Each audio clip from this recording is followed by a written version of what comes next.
Jordan is now home to the first daily newspaper affiliated with the Muslim Brotherhood in the Arab world. As-Sabil, the daily edition, just recently hit newsstands after 15 years as a local weekly.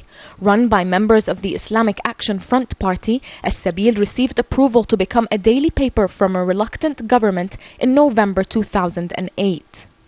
But just hours after hitting the newsstands, the government decided to ban several Muslim Brotherhood clerics from delivering sermons in mosques. One step forward, two steps backward has typically been the history of relations between Islamists and the government here in Jordan. Banning clerics from delivering Friday sermons in mosques is a measure that was renewed because their effect was evidently clear during the war on Gaza. Muslim Brotherhood clerics enjoyed their glory in mosques during the war, but the government realized that this is a very dangerous position and that it cannot allow a political entity to control this podium. While officials refuse to talk about their decision, Islamists consider the government's actions as a politically motivated setback for freedom of speech. Restriction has been the course of action that has lasted for a very long period of time, and it has been proven through tangible experimentation that restrictions have not and will not lead to the desired results. Attempts to limit us, whether legislative, social, or political, have only led to a more strong-rooted Islamic movement. During the war on Gaza, Islamists and the government were on a temporary honeymoon. Traditionally crippled by laws that limit their ability to organize public events, the Muslim Brotherhood organized 90 out of 600 demonstrations.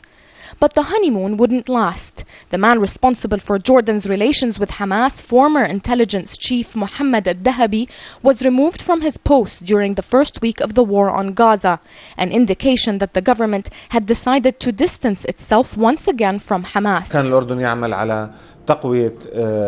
Jordan was working on strengthening the role of the moderate camp in the Arab world in order to pressure the US to reach a political solution for the Israeli-Palestinian conflict. These efforts hit a dead end and led to the abandonment of the US and Israel.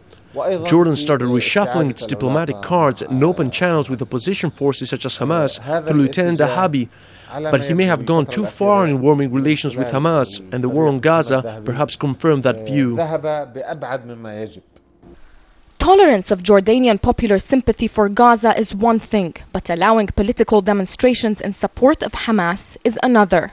That's probably why the government is now more concerned about confronting internal and external threats to Jordanian national security. The harmony between Jordan's Muslim Brotherhood and the government not only proved to be short-lived, but also proved to be hazy. While restrictions were reimposed on some of the group's activities, they were thawed on others.